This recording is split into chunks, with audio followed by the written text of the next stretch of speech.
এই জন্য ইমামে বুখারী আলাইহির রহমা কি দিয়ে কিতাব শুরু করেছেন? ভাবো, বদিল ওহির একত্র, ওহি সূচনা, বদুন বাদাল হামজা মাদ্দা, বদুন মানে ইবতিদা, আরেকটা বদুন হতো বাদাল মাদ্দা হলো বাদাল ওয়াও, বদবুন, বদবুন মানে আজ-জুহুর। অর্থাৎ আমার নবীর কাছে ওহি কিভাবে প্রকাশ করেছে, ওহি কিভাবে এই সম্পর্কে বা। তো ইমামে বুখারী সহিহ বুখারীকে তিনি শুরু করেছেন কি দিয়ে? ওহির বাব দিয়ে। আর ইমামে মুসলিম সহিহ মুসলিমকে শুরু করেছে মুকদ্দমা দিয়ে। এগুলি সবগুলা হলো যা তোমাদেরকে বললাম, এগুলি হলো আল মুওয়াজানা বাইনা সহিহাইন। আরেকটা কথা আছে আল মুওয়াজানা, দেখো আরেকটা কথা, এখানে সহিহ বুখারী তোমরা তো এখন পড়তেছ, সহিহ বুখারীর এই যে তোমরা পড়বে কিতাবুল ঈমান, কিতাবুল ইলম, কিতাবুত তাহারাত, কিতাবুস সালাত আছে না, বাব বদিল ওহি, যত কিতাব যত আবওয়াব আছে এগুলি ইমাম বুখারী নিজের কলমে লিখেছেন, নিজের কলমে লিখেছেন। কথা বুঝছো? নিজের কলমে লিখেছেন। আর সহিহ বুখারীর বাবগুলো একটা কোল আছে যে সহিহ মুসলিমের সহিহ বুখারীর বাব কিতাব অধ্যায় ইমাম বুখারী নিজেই রচনা করেছেন। এবং এটাও আছে আমার নবীর রওজায়ে পাকে বসে বসে, রাউদাতুম মিন রিয়াদিল জান্নাহ বসে বসে, যেটাকে আমার নবীর রাউদাতুম মিন, আমার নবীর হুজরার মেহরাবের মাঝখানে বসে বসে ইমাম বুখারী তারাজুমে আবওয়াবে সহিহ বুখারী শিরোনাম নিজে রচনা করেছেন। আর ইমামে মুসলিম সহিহ মুসলিমে উনি নিজেই তরজুমাতুল বাবের শিরোনাম উনি নিজের কলমে লেখেন নাই, হাদিসগুলো একত্রিত করেছেন, হাদিসগুলোর মফহুম থেকে ওনার শাগরিদরা কি লিখেছেন? তরজুমাতুল বাব চয়ন করেছেন। এই একটি মুওয়াজানা, এগুলাকে বলা হয় আল মুওয়াজানা বাইনা সহিহাইন। বুঝছো তোমরা এগুলা? আরো তোমরা দেখে নিবা, এখন ভালো করে খেয়াল করো।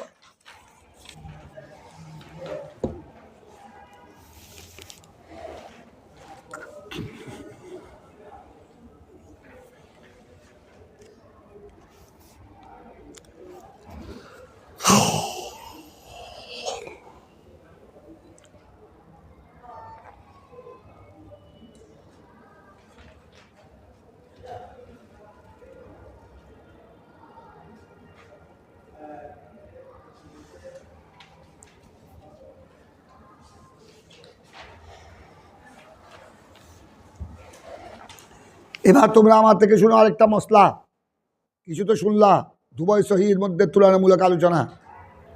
এখন শুনো তোমরা,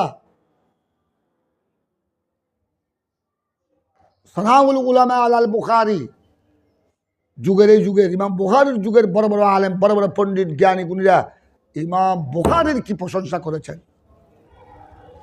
তুমি নিজেকে বড় আলেম মনে করলে এটা বড় আলেম নয়, এটা হলো ফখর, তাকাব্বুর, এটা হলো অহংকার। তোমাকে দেশে যদি তোমাকে বড় আলেম বলে, অন্যান্য বড় বড় আলেমরা যদি আরে বাপ, আরে আমাদের এই আলেম না, বড় ফকিহ, বড় মুফাসসির, বড় মুহাদ্দিস। দেশে আল্লাহর বন্দারা প্রশংসা করলে এটা হলো আসল প্রশংসা। তুমি নিজের তারিফ করলা, কিছু পীর আছে নিজের তারিফ নিজে করার জন্য দুই একজন বারাটিয়া মরা রাখে নাকি একটা নেই, এই তোমরা রাজ দিলে আমার প্রশংসা করো, আমাদের হুজুর পীরে কামেল, এই সেই। একদম এখানে আসলে যেই সমস্যা নিয়ে আসবেন না কেন সব আমার হুজুরের দোয়ায় কি হয়ে যায়, অথচ তার কাছে কিছু নেই। খালি আব্দুল্লাহ নিজের ডুল নিজে বাজায়, নিজের ডুল। এটা আসল তারিফ, আসল প্রশংসা হলো অন্যরা যখন তোমার প্রশংসা করবে, অন্য বড় বড় আলেমরা যখন তোমার প্রশংসা করবে, এটাই হলো আসল প্রশংসা। যেমন ইমাম বুখারী সম্পর্কে তোমরা একটু আমার দিকে লক্ষ্য করো। ইমাম বুখারীর উস্তাদের মধ্যে একজনের কথা বলেছিলেন আহমদ বিন হাম্বল, আরেকজন ইমাম বুখারীর উস্তাদের কথা শুনো, ইসহাক বিন রাহওয়াই। ইমাম বুখারী দেখো হবে দিকে সহিহ বুখারী সংকলন কেন করেছেন, এটার কয়েকটা কারণ আছে। কারণ তোর মধ্যে একটা কারণ এটা আছে, এই ওনার উস্তাদ ইসহাক বিন রাহওয়াই, ইমাম বুখারী তখন ছোট, এই ওনার দরসে বসতেন। ইসহাক বিন রাহওয়াই ওনার হাদিসের দরসে বসতেন, ওনার উস্তাদ ইমাম বুখারীর উস্তাদ। একদিন হযরত ইমাম ইসহাক বিন রাহওয়াই ছাত্রদেরকে, শত শত ছাত্র পড়াচ্ছেন হাদিস, একের পর এক হাদিস পড়াচ্ছেন। তখন তো এরকম হাদিসের কিতাব ছিল না, ওনার দফতর থেকে ওনারা পড়াতেন। কি থেকে? হাতের লেখা দফতর, পাণ্ডুলিপি, ওখান থেকে পড়াতেন। আর ছাত্ররা এগুলো কী করতেন? নোট করতেন। এখন তো তোমরা কিছু ক্যামেরা ট্যামেরা করো, ওই যুগে তার এগুলো ছিল না। এগুলি ওনারা কাগজ কলম রাখতেন, ওখানে উস্তাদ বলতেন, ওনারা ফা ফা ফা ফা ফা ফা লিখে ফেলতেন। পরবর্তী পর্যায়ে সন্ধ্যা লাগলে ওই লিখিত কপিটা হুজুরের সাথে মিলাতেন, হুজুরকে বলে সংশোধন করতেন, প্রুফ দেখতেন। এই ইসহাক বিন রাহওয়াই, তখন ইমাম বুখারী বয়সে ছোট, তোমাদের চেয়ে অনেক ছোট বয়সে। ইসহাক বিন রাহওয়াই ছাত্রদেরকে পড়াচ্ছেন। এক পর্যায়ে একটা ওয়াহা বলে একটা আকাঙ্ক্ষা প্রকাশ করেছিলেন, এরকম কোনো একজন আল্লাহর বান্দা দুনিয়াতে সৃষ্টি হতো, এইরকম একজন রজুলুম মিনার রিজাল শাবুন মিনাশ শুব্বান, এক নওজওয়ান যদি কারা হতো সহিহ হাদিসগুলো কি করার জন্য? একত্রিত করার জন্য। কারণ তখন থেকে, এটা ইমাম বুখারী ছোট, তখন থেকে ইমাম বুখারীর উস্তাদের জমানা, তখন থেকে ওই শয়তানরা হাদিস মৌজু জাল হাদিস বানানো কি করে দিয়েছে। তখনও দুষ্টর অভাব ছিল না, তবে এখন আমাদের যুগে দুষ্ট কি বেশি, যত কিয়ামত গনি আসবে তখনও ছিল। সেই জন্য ইসহাক বিন রাহওয়াই ইমাম বুখারীর উস্তাদ বড় একটা আশা করে, করে একটা মনের একটা ধরত, আমি তো বুড়া হয়ে গেলাম, বয়স বাড়ি হয়ে গেল, কদিন বাসি জানি না, আমি তো এই কাজ করতে পারবো না, এটা তো বড় কঠিন কাজ, বড় জটিল কাজ, এটা তো অনেক কষ্টের কাজ। এরকম কোন একটা বান্দায় খোদা যদি দাঁড়াতো এই কাজটা করার জন্য, সহিহ হাদিসগুলো, কারণ সহিহ হাদিসগুলো যদি একত্রিত করে কিয়ামত পর্যন্ত মুসলিম উম্মাহ ইমানের উপর, হাদিসের জগৎকে যদি এই জালেমরা যেভাবে শুরু করেছে, আদাউল হাদিস, তাদেরকে বলা হয় আদাউল হাদিস, মৌজু হাদিস বানানোওয়ালা, জাল হাদিস সৃষ্টিকারী, এরা যেভাবে শুরু করেছে তৎপরতা খোদা জানে ভবিষ্যতে কি হয়। তখন তো যদি এই জাল হাদিস যদি সমাজে ঢুকে দেয়, মিথ্যা হাদিস যদি, যেটা আমার রসুলের হাদিস নয় কিন্তু রসুলের পাকের হাদিস বলে সমাজে কি করে দিল? ঢুকাই দিল। তখন তো গোটা জাতি মুসলিম উম্মা কি হয়ে যাবে? মুসলিম উম্মা ধ্বংস হয়ে যাবে। এইটা বলার যখন বলছিলেন, ওই মজলিসে ইমাম বুখারী ছিলেন ছোট, তখন থেকে ইমাম বুখারীর অন্তরে এরকম একটি সহিহ হাদিসের কিতাব কি করার, তখন থেকে আমার উস্তাদ যেদিন বলেছিলেন, তখন আমি বয়সে ছোট, তখন থেকে আমার অন্তরে এই কথা গেঁথে গেল। ইনশাআল্লাহ আল্লাহ যদি তৌফিক দান করেন, এরকম পিওর বিশুদ্ধ সহিহ হাদিস সনদান আমি কি করব, এই কথা আমার উস্তাদের ওই আকাঙ্ক্ষা আল্লাহ আমার মাধ্যমে কি করেছেন? বাস্তবায়ন করেছেন, পরিপূর্ণ। ইমাম বুখারী সহিহ বুখারী কেন লিখলেন, তার কি একটা কারণ, আরেকটা কারণ আছে, আরেকটা কারণ দেখো, আরেকটা কারণ। কেউ কেউ এটা বলেছেন, এটা তোমাদেরকে বলছি, এতক্ষণ বলেছিলাম আল মুওয়াজানা বাইনা সহিহাইন, এখন বলছি লামা সান্নাফাল বুখারী হাযা সহিহ। ইমাম বুখারী এই সহিহ বুখারী কেন তসলিম করলেন, কেন সংকুলন করলেন? একটা ওয়াকিয়া বললাম, এক কারণ, আরেকটা কারণ আছে। তিনি একদিন ইমাম বুখারী স্বপ্নে দেখলেন, ইমাম বুখারী তো বড় আবেদ ও জাহেদ ছিল, স্বপ্নে দেখলেন আমার রসুল পাক সাল্লাল্লাহু আলাইহি ওয়াসাল্লামকে, স্বপ্নে দেখলেন। আরো আশ্চর্য স্বপ্নে দেখলেন রসুল পাক সাল্লাল্লাহু আলাইহি ওয়াসাল্লামের নুরানি জাসদাকদস, নুরানি পিঠ মুবারক, নুরানি শরীর মুবারকে মুসা মাসি বসতেছে, মুসা মাসি। আর ইমাম বুখারী পাখা একটা নিয়ে, ওই যুগতে ছিল পাখা, কারেন্টের পাহা তো ছিল না, ইমাম বুখারী পাখা একটা নিয়ে কী করছেন, আমার রসুল পাকের শরীর মুবারকে যে মুসা মাসি যিনি বসতে চাচ্ছে, এগুলোকে ইমাম বুখারী পাকা দিয়ে কী করছেন, ফাঁকা দিয়ে তাড়াচ্ছেন, হঠাৎ স্বপ্ন ভেঙে। এটা কি দেখলাম আমি? আমার রসুলের তো শরীর মুবারক দূরের কথা, আমার রসুলের চাদরের মধ্যে মুসামাসি বসতো না। এটা আমার রসুলের একটা মুজিজা, মুজিজাতে রসুল পাকের শরীর মুবারকে তো মুসামাসি বসা দূরের কথা, রসুল পাকের শরীর মুবারকে যে কাপড় চাদর থাকতো কেন? তো এগুলো আমি কি দেখলাম? আমি আমার রসুলকে দেখলাম, আমার রসুলের শরীর মুবারকে মুসামাসি, এবং আমি এগুলা কি দিয়ে এটা আমি কোনো আমার দ্বারা কোনো বেয়াদবি হয়ে গেলে একদম দিশাহারা হয়ে গেলেন, ঘুম থেকে জাগ্রত হয়ে বড় চিন্তায় বিভোর হয়ে গেলেন। ওই যুগের যারা মুআব্বিরিন, বড় বড় হাদিসের ব্যাখ্যাকারী, স্বপ্নের ব্যাখ্যাকারী মুআব্বিরিন, মানে তোমরা এখানে পড়বে সহিহ বুখারীতে আছে একটা বাবু তাবিরুর রুয়া, বাবু তাবির আইন বারা, তাবির রুয়া মানে স্বপ্নের ব্যাখ্যা করা, স্বপ্নের। বুখারী এখানে একটা অধ্যায় রচনা করেছেন, কথা বুঝছো? এখন আমার ইমাম বুখারী ওই যুগের বড় বড় যারা স্বপ্নের কি করতেন, ব্যাখ্যা জানতেন, তাদের কাছে শরণাপন্ন হলেন। তারপরে ওই যুগের যারা মুআব্বিরিন ছিলেন, এদের মধ্যে তো অনেকে হাদিসের ইমাম, অনেকে বেলায়েতের ইমাম, ওনারা ইমাম বুখারীকে অভয় দিলেন। আরে তুমি যে স্বপ্ন দেখেছ, আই মোহাম্মদ বিন ইসমাইল বুখারী, তুমি তো যেভাবে চিন্তিত হয়ে পড়লা, না না না না না, তুমি অনেক বড় মুবারক স্বপ্ন দেখছো। তোমার স্বপ্নের ব্যাখ্যা কি জানো?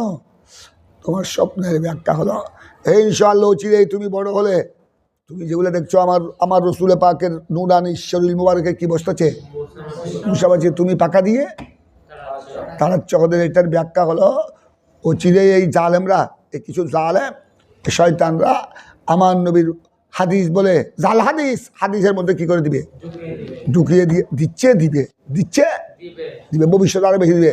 কিন্তু তুমি ইমামে বুখারী আমার নবীর সহিহ হাদিস থেকে গায়রে সহিহ হাদিসগুলা কি করে দিবে, বিতাড়িত করে দিবে। আমার নবীর সহিহ হাদিসকে তুমি একত্রিত করবে, আর তখন গায়রে সহিহ মওযু হাদিস, জাল হাদিস কি হয়ে যাবে, বিতাড়িত হয়ে যাবে। এটা আপনি ভালো স্বপ্ন দেখেছেন, ঠিক ওনারা যেভাবে স্বপ্নের তাবির করেছেন, আল্লাহ তাবারক তাআলা ইমাম বুখারীর মাধ্যমে এটা কি করেছেন, বাস্তবায়ন করেছেন।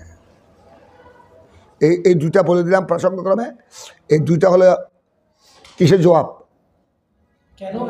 কেন ইমাম বুখারী সহিহ বুখারী লিখেছেন, তাসনীফ করেছেন। তার কারণের মধ্যে কয়টা কারণ বললাম? দুইটা কারণ বললাম, আরো আছে, এই দুইটা মনে রাখি। এখন দেখো, এই ইসহাক বিন রাহওয়াই ইমাম বুখারী কি বলেছিলাম, উনিও দেখো উনিও শেষ বয়সে, কথা বুঝছো, শেষ বয়সে উনি ছাত্রদেরকে, উনি বড় মুহাদ্দিস ছিলেন ওই যুগের। ইমাম বুখারীর উস্তাদ, বুঝছো না? বুখারী যদি ছাত্র যদি এত বড় মুহাদ্দিস হয়, উস্তাদ কত বড় মুহাদ্দিস হবেন। তো ওনার কাছে যারা আসতেন, উনি ইমাম ইসহাক বিন রাহওয়াই দর মুখস্থ হাদিস বলতেন ছেলেরা। তাই উনি শেষ বয়সে বলে দিয়েছেন, না না তোমরা আমার থেকে লেখেছো, আর লেখিও না, আমি এখন বুড়া হয়ে গেছি। উকতুবু আন হাযা শাব, ইমাম বুখারীর দিকে ইশারা করে, ইমাম বুখারীর দিকে। ইমাম বুখারী তখন নওজওয়ান, দেখো ইমাম বুখারী তখন একদম নওজওয়ান। তোমরা আমার থেকে আগে লিখেছো, এখন আর লিখিও না, এখন আমি কি হয়ে গেছি, বুড়া হয়েছি, আমার এখন বিবেক দামাক আগের মতো নাই। তোমরা যদি হাদিস লিখতে চাও, কার থেকে লেখো, উকতুবু আন হাযা শাব, উকতুবু আন হাযা, উকতুবু মানে উকতুবুল হাদিস, উকতুবুল হাদিস আন হাযা শাব, এই যুবক থেকে কি লেখো, এই যুবক থেকে লিখলে এগুলো তোমরা সহিহ হাদিস পাবা, এটা বিশুদ্ধ হাদিসের ভান্ডার পাবে। কারণ আল্লাহ এই যুবককে, এই ইমাম বুখারী তখন পরিপূর্ণ যৌবনকাল, ফলে আল্লাহ ওনাকে ইলমে হাদিসের মধ্যে এই যোগ্যতা দিয়েছেন। দেখো উস্তাদে পর্যন্ত তারিফ করতেছে, কার উস্তাদে পর্যন্ত তারিফ করতেছে। আর ইমাম আহমদ বিন হাম্বলের কথা তো তোমাদেরকে আগে বলেছিলাম, তিনি পরিষ্কার বলেছেন যে মা রাআইতু আহাদান মিসলাল বুখারী ফি খুরাসান, যে খুরাসানের মধ্যে আমি ইমাম বুখারীর মতো এত বড় এলমে হাদিসের মধ্যে বিজ্ঞ অভিজ্ঞ পারদর্শী আর কাউকে দেখি নাই। আলী ইবনে আল মাদানী, দেখো আলী ইবনে মাদানী উনি ইমাম বুখারীর উস্তাদ। দেখো উস্তাদরা ওনার কি প্রশংসা করছেন। আলী ইবনে মাদানী, তোমরা সহিহ বুখারীতে পড়বে হাদাসানা আলী ইবনে আল মাদানী, উনি মদিনা শরীফের জবরদস্ত, উনি বাসা আলেম। উনি বলেছেন মা রাআইতু মিসলাহু, আমিও বুখারীর মতো মিসলাহুর মর্যাদা ইমাম বুখারী, অথচ ইমাম বুখারী ওনার কি শাগরিদ। উস্তাদ করে কীভাবে প্রশংসা করছেন, ওই ইমাম আহমদ বিন হাম্বলের মতো, যে আমিও বুখারীর মতো এত বড় বিজ্ঞ অভিজ্ঞ পণ্ডিত এলমে হাদিসের এত বড় পারদর্শী আর দেখি নাই। কথাটা বুঝেছ? আর দেখো এবার তো তোমাদেরকে বললাম, কিছু কথা বলা হলো। ইমাম বুখারীর উস্তাদগণ ইমাম বুখারীর কি আপনার তারিফ করেছেন। এখন শুনে ইমাম বুখারী যারা শাগরিদ, যুগের ভাষায় ইমাম মুসলিম বিন হজ্জাজ, ইমাম মুসলিম বিন হজ্জাজ সহিহ মুসলিম যিনি প্রণেতা, কথা বুঝছো, ইমাম মুসলিম বিন হজ্জাজ আল কুশাইরি, উনি তো দেখো ইমাম বুখারীর জালালতে শান দেখে, ইমাম বুখারীর এলমে হাদিসের পাণ্ডিত্য দেখে ইমাম মুসলিম এত বড় মুহাদ্দিস, উনি বলেছিলেন হুজুর দানি আনু কাব্বালা রিজলাইক ইয়া উস্তাদ আল উস্তাজি, আপনি শুধু উস্তাদ নয়, উস্তাদের উস্তাদ, আপনি একটু আমাকে অনুমতি দেন, দানি আমাকে ছেড়ে দেন, আমাকে অনুমতি দেন, আমি যেন আপনার কদমে কি দিই, আমি যেন আপনার কদমে ডাইরেক্ট এভাবে মুখ লাগিয়ে যেন চুমু খাই। দানি আনু কাব্বালা রিজলাইক ইয়া উস্তাদ আল উস্তাজি। কথা বুঝেছ?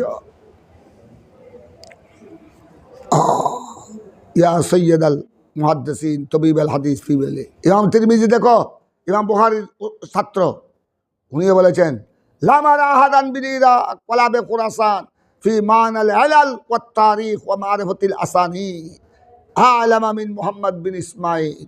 হযরত আবু ঈসা তিরমিজি, ইমাম তিরমিজি কি বলেছেন, হযরত ইমাম বুখারীর চেয়ে আমি হাদিসের ইল্লত, এলাল ইল্লত, তারপর তারিখ, হাদিসের তারিখ, ইতিহাস ও মারফতুল আসানি, হাদিসের সনদের অভিজ্ঞতা, হদে এইরকম পণ্ডিত আমি, ইমাম তিরমিজি বলছেন, ইরাকও কাউকে দেখি নাই, খোরাসানের মধ্যে কাউকে দেখি নাই। আল্লাহ তাবারক ওয়া তাআলা আমাদেরকে তোমাদেরকে সাইয়্যিদুনা ইমাম বুখারী রাদিয়াল্লাহু তাআলা আনহুর ফয়েজ বরকত আল্লাহ যেন নসিব করে, ওনার দয়া নেগাহে করম আল্লাহ যেন আমাদেরকে নসিব করে। আজ ইমাম বুখারী, গতকালও আজও ইমাম বুখারীর উপর আলোচনা হলো, সহিহ বুখারীর উপর আলোচনা হলো। আল্লাহ তুমি কবুল করো এগুলো সওয়াব হাদিয়াতান তোফাতান হুজুর সৈয়দ আলম সাল্লাল্লাহু আলাইহি ওয়াসাল্লামের রওজায়ে পাকের মধ্যে বকশিশ করুন। সকল আম্বিয়া ইকরাম, শুহাদা, সালেহিন, আনসার, মুহাজিরিন, তাবেঈন, তাবে তাবেঈন, বিশ্বের আউলিয়ায়ে কামিলিন, সমস্ত উলামায়ে আহলে সুন্নাত, আমাদের মা বাবা, আমাদের দাদা দাদি, নানা নানি, সকলের আরওয়াহে পাকের মধ্যে সওয়াব বকশিশ করে দাও। ইমাম বুখারীর ওয়ালদাইন, শিয়ুখুল বুখারী, তালামিজে বুখারী, রুয়াতে সহিহ বুখারী, সকলের আরওয়াহে তৈয়বার মধ্যে সওয়াব বকশিশ করে দাও। ইয়া ইলাহানা আল্লাহ, বিশ্বের মুমিন নরনারী সহ প্রত্যেকের আরওয়াহে পাকের মধ্যে সওয়াব। সাল্লাল্লাহু সালাহুম বারাদাল্লাহু মাজ্জাহুম ওয়াজআলাল জান্নাতা মাসওয়াহুম। আল্লাহুম্মা জাআল কুবুরহুম রাওদাতাম মিন রিয়াদিল জান্নাহ। আল্লাহ ইমামে বুখারীর উসিলায় তুমি আমাদেরকে, আমাদের বাচ্চাদেরকে ইলমে দ্বীন দান করো, ইলমে শরীয়ত, ইলমে তরিকত, ইলমে হাকিকত, ইলমে মারিফত দান করো, ইলমুল কুরআন ওয়াত তাফসীর, ইলমুল আহাদিস নববিয়্যা, ইলমুল ফিকহ ওয়াল ফাতাওয়া, ইলমে উসুলুল ফিকহ, ইলমে তাসাউফ। আল্লাহ তুমি আমাদেরকে, আমাদের আওলাদ, আমাদের বাচ্চাদেরকে, আমাদের ছাত্রদেরকে নসিব করো মাওলা। ইয়া আল্লাহ ইমামে বুখারীর উসিলায় আমাদের সিনাকে রওশন করে দাও, আমাদের সিনাকে ইনশরাহ করে দাও। ইয়া আল্লাহ আমরা কোরআন এবং হাদিস শরীফ, কোরআনে পাক, হাদিস শরীফ সিনার মধ্যে জব্ত রাখার হেফজ করার, হেফজ রাখা, কণ্ঠস্থ এবং মুখস্থ করার তৌফিক দান করো। সহিহ বুখারীর উসিলে আমাদের দোয়া কবুল করো। আল্লাহ 19শে ফাল্গুন আমাদের 18 ফাল্গুন আমাদের শাহজি বাবার হযরত মৌলানা জবরদস্ত মোহসেন আলে সুন্নত শাহ সুফি হাফেজ মৌলানা সৈয়দ আব্দুল বারী শাহজি বাবা রহমতুল্লাহ আলাইহ ওর সপাক এবং বিশাল ঈদে মিলাদুন নবীর মাহফিল আমাদের আলামিন বারিয়া দরবার শরীফে সজ্জাদা নশীন শাহজি বাবার বড় শাহজাদা লখত জিগর নূরে নজর হজরতে শাহ সুফি মৌলানা সৈয়দ বদরুদ্দুজা মুদ্দাজিল্লুল আলীর সদারতে আল্লাহ আগামী 18 ফাল্গুন এই দরবার আলামিন বারিয়া দরবার শরীফে বিশাল কনফারেন্সকে আল্লাহ তুমি কবুল করো। ইয়া আল্লাহ পরওয়ারদিগার গায়েব থেকে মদদার সাহায্য করো। ইয়া আল্লাহ আহলে সুন্নাত ওয়াল জামাতকে বলবালা করো। আলামিন বারিয়া দরস নিজামি আল্লাহ কামিল মাদ্রাসাকে কবুল করো। ইয়া আল্লাহ আমাদের ছাত্রদেরকে কবুল করো। আল্লাহ এখানে যে আমাদের দর্শন আলামিন বারিয়া দরস নিজামি যে বিল্ডিং হচ্ছে আল্লাহ তুমি কবুল করো। আল্লাহ যারা করে দিচ্ছেন, যারা করছেন আল্লাহ তাদের ব্যবসা বাণিজ্যের মধ্যে কোটি কোটি বরকত দান করো। আল্লাহ খুদাবন্দে বাকি কাজগুলো সুসম্পন্ন করার তৌফিক দান করো, যাতে আমরা শীঘ্রই যেন আমাদের ক্লাস ওই দর্শন নিজামি টাওয়ারে যেন স্থানান্তর করতে পারি। আল্লাহ তুমি তৌফিক দান করো। আল্লাহ সকলের খেদমতকে কবুল করো। সাল্লাল্লাহু সাল্লাম আলা নবীল আমিন ওয়া আলা আলিহি ওয়া সাহবিহি আজমাইন বিরহমাতিকা ইয়া